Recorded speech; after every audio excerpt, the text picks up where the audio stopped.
magandang tanghali po mga kababayan. Nandito tayo ngayon sa isang malaking sapa at napansin natin itong kubo na pagkasarap tambayan mga kababayan, no? Naalala ko na naman, ganito yung bahay namin noon na ako'y nasa bundok. Kaya titinan natin kung may tao. Tao po! Tao po! Nagkapa daw. Ha? Nagkapa daw. Ay, walang tao? Dito na ako, walang tao. Mga kababayan, yung may-ari dyan na sinugod natin, naglaba daw. So pupuntahan natin mga kababayan sa isang malaking ilog. Saan? Ay, ayun. Ayun mga kababayan, si Lola naglaba, oh. Oh, di ba? Diyos ko, dito na. Hi, nanay! Ang sarap-sarap naman ng iyong tampisaw dyan. Talaga naglalaba. Nandito ako kasi magpapalaba ako. Okay lang po? Wala kayong ginagawa ngayon? Wala na nga kayo. Ah, wala naman. Sige, magpapalaba ako, nanay, ha? Tapos, hindi ka maubusan ng tubig? Ay, hindi madam. Sigurado po kayo? Hindi na ibukan ng tubig. Hindi to nauubusan? Baka matuyuan kayo, nanay. Baka matuyuan ng tubig yan pag nagpalaba ako sa inyo. Wala, hindi na tubig. Isang truck po yun. Hindi natutuyan po. Ah, sige. Lulusog ako dyan, nanay, ha? Oo, sige. Nagtatampisaw ako.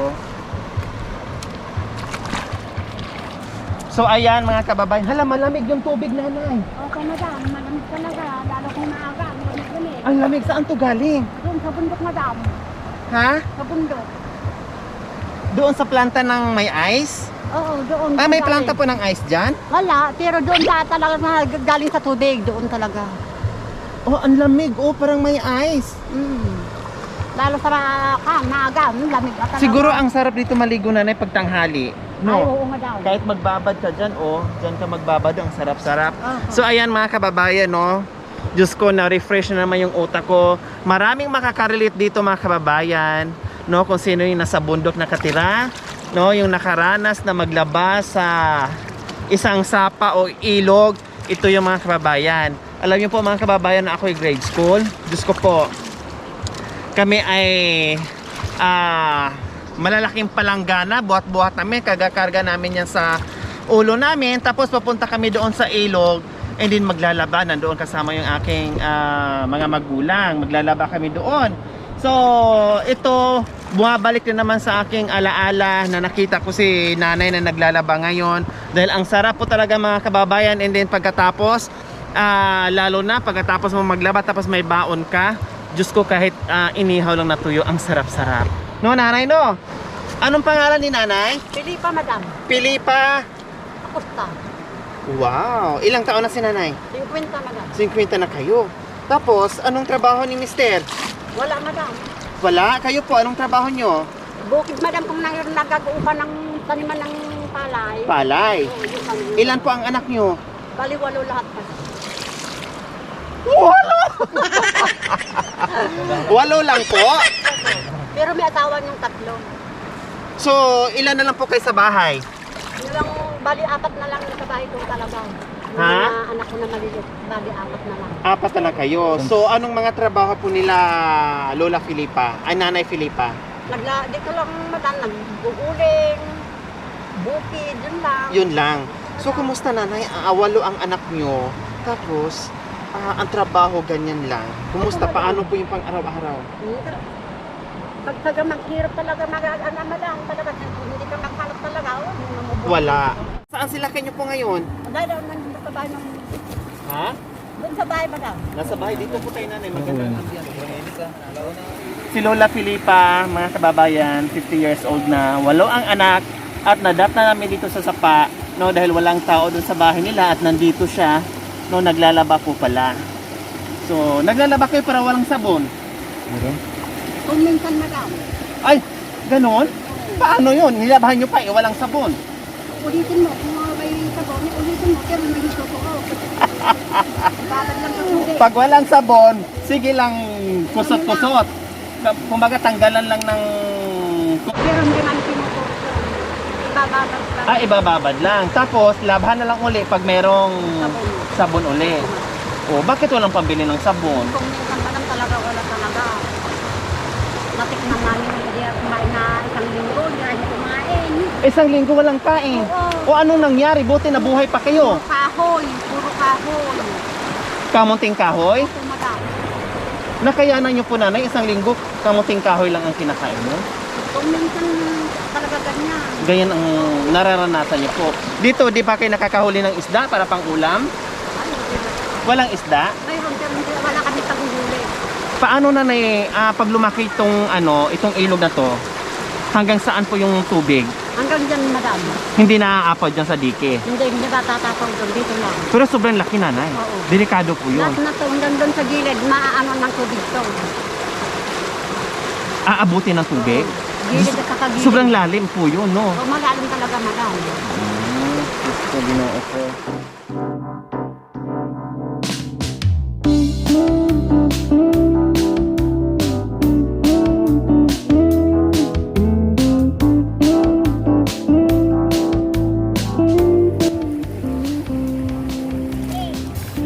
O tara, maglaban na tayo. Magaling ako maglaban sa sapa. O, ganyan-ganyan lang yung mga kababayan. Tapos minsan may dala-dala pang yung ilalagay mo sa yung pamalo. Anong tawag doon, nanay? Yung igaganon-ganon pa. O. Yung pamalo, ganyan. O, diba? Yung lalaki ko.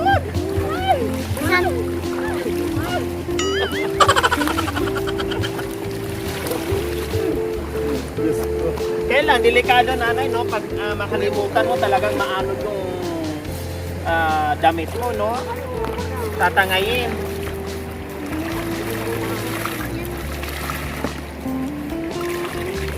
Oh. Paano pag... Uy, Nay! Nay, oh! Uy!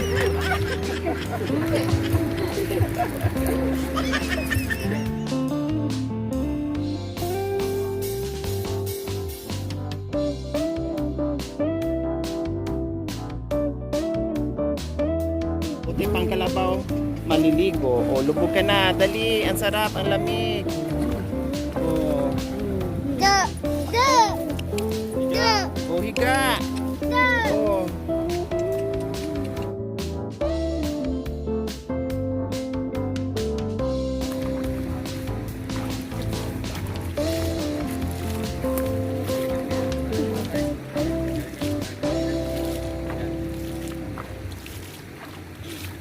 Sarap siya kasi malamig, no? Sarap siya kasi malamig.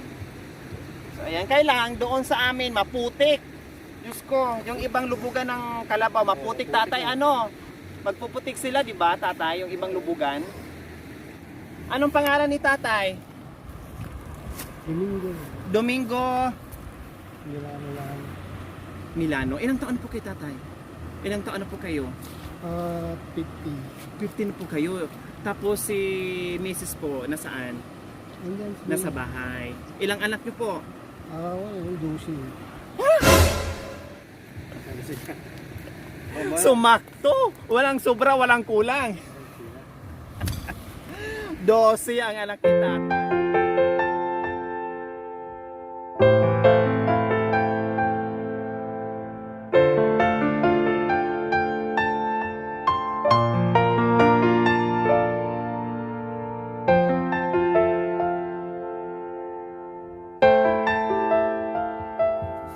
Tatay, Domingo. Nasaan ba si Mrs. mo? Andun sa kalilitan yan. Barangay. Bakit napunta po doon? Iwan ko na. Iniwan po niya yung 12 na anak? Oo. Dapat may cellphone na. May cellphone sa lalaki, sa babae. Sumama ng isang lalaki. Contact na yan. Linayasan yung asawa. Bago lang po lumayas na. May edad na po tatay, naghanap pa ng lalaki, may edad na yun. Iniwan niya yung 12 anak niyo. Okay, ano ang daladalang anong daladalang pasalubong ni Jacoy? So ayan po mga kababayan, meron tayong isang sakong bigas, isang tray na itlog.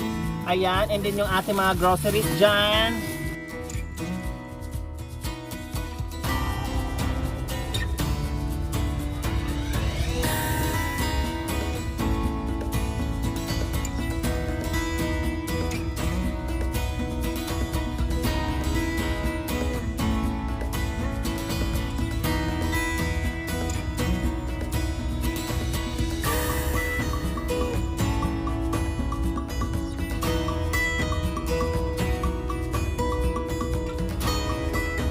Kay tatay, hindi lang po itong mga groceries natin at bigas at itlog. Meron din akong cash na ibibigay sa inyo. Oh, nanay. Thank you, madam. Oh, di ba? Ayan mga kababayan, gaya nga po ng sinabi ko kanina mga kababayan, no? Si nanay, byuda na, 8 ang anak, pero doon po nakatira sa kanila. Si tate naman, hindi siya byudo, nilayasan ng asawa dahil sa text-text, dahil sa cellphone. Narinig na lang ni tatay na may nagtitext. No, may tumatawag, hindi may kausap na ibang lalaki. Ngayon, nilayasan na hindi alam ni tatay, kawawa. At iniwan yung 12 anak. At nakabukod naman sila mga kababayan doon sa bahay ni tatay. Itong bahay mga kababayan, dalawa lang po sila nakatira ni nanay at saka ni tatay. Dahil ang kagustuhan nilang dalawa ay mahiya naman si tatay makisama doon sa anak ni nanay, and then si nanay naman din ayaw naman din makisama doon sa mga anak ni tatay. Ang siguro iniiwasan nila na hindi mag-aawa yung anak at anak, no?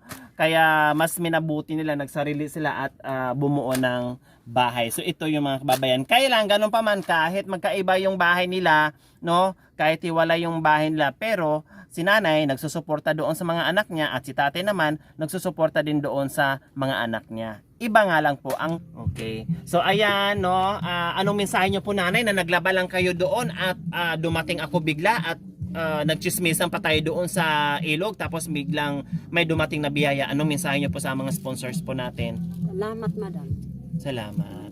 Ayan. Kayo po tatay, anong tawag nito, naghakutan kayo ng kahoy doon tapos akala namin hindi kayo asawa ni nanay, akala namin iba po kayo. Tapos yun pala, nagtaka ako, pumasok kayo dito sa bahay, yun pala kayo palang asawa ni nanay. I-vlog ko si nanay. Tapos vlog din namin. Tapos pag uwi sabi niya, tara uwi na kami. Diyos ko, uwi. Tapos dito siya pumasok. Akala ko lang makikitambay lang. Yun pala, nagtaka ako. Dire-diretso na pasok sa bahay. Yun pala, asawa pala ni nanay. Hindi rin kami tinimbre ni nanay. Asawa ko yan. Ay, Diyos ko. So tatay, anong mensahe niyo po sa biyaya na natanggap niyo? Salamat. Ayan, walang ano man tatay, no? Walang ano man na kahit papaano, ito lalo na ngayon, ang laki pala ng pamilya nyo, no? Na kahit papaano maibsan yung iniisip nyo araw-araw kung saan kukuha ng pambili ng bigas, no? Pagkain sa mga anak ni nanay at anak ni tatay. So, mga ilan kaya ang mabubuo nyong anak? Wala na siguro, madam. Mga kaya pa kaya 10? Ayaw ko na. Hirap ng buhay, mabubuhay. Natawa si tatay. Kayang pa ng 10 tatay? Hirap ng buhay. Hindi na? O 12 kayam? Yun, tama na yun talaga. At least masaya lang sa amin. Ay, Diyos ko. Kung nabata-bata pa si nanay, no? Kung mga kasing edad ko lang si nanay, naku, hahabol pa to ng 10. Kasi si tatay, parang ang lahi nito ni tatay, tagi-isang dosina. Tagi-isang dosina. Tatay, maitanong ko lang po, Tatay Domingo, paano nyo po ba nagawa yung 12? Parang nakatingin kayo ng malagkit sa akin. Umabot na lang isang 2 Masarap, taon, amo. isang taon yan. Pag anak na yan, yan lang yun. Pag 1 taon, pagitan, tapos 2 taon, anak na naman. Walang ibang libangan. Sige lang po kayo araro.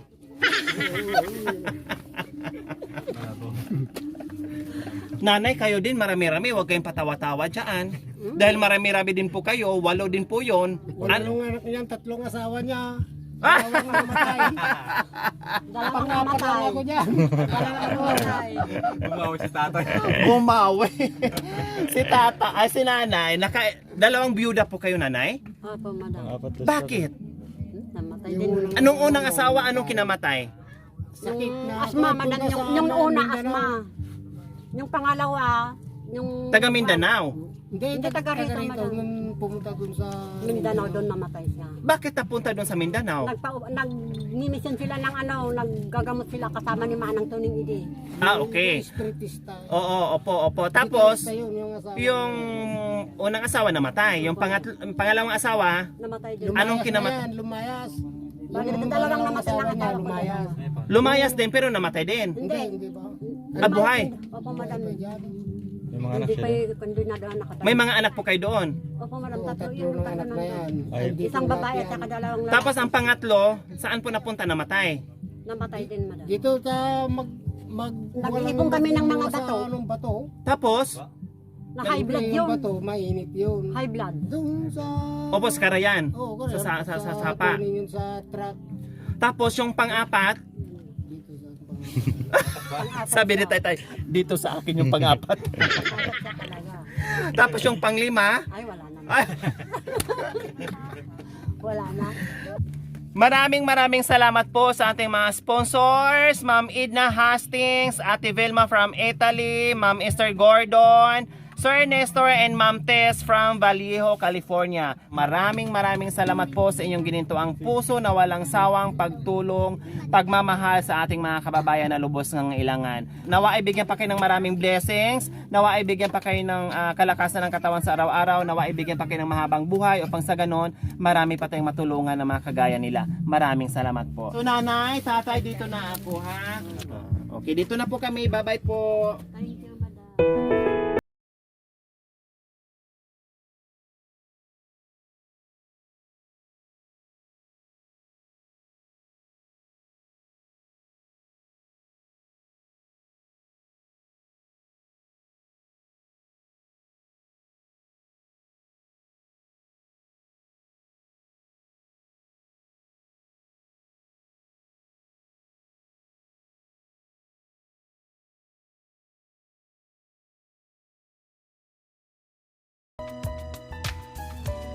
So mga kababayan, huwag niyo pong kalimutan, paki-share at subscribe sa aking YouTube channel, Lori Aquino Talita! Bye-bye!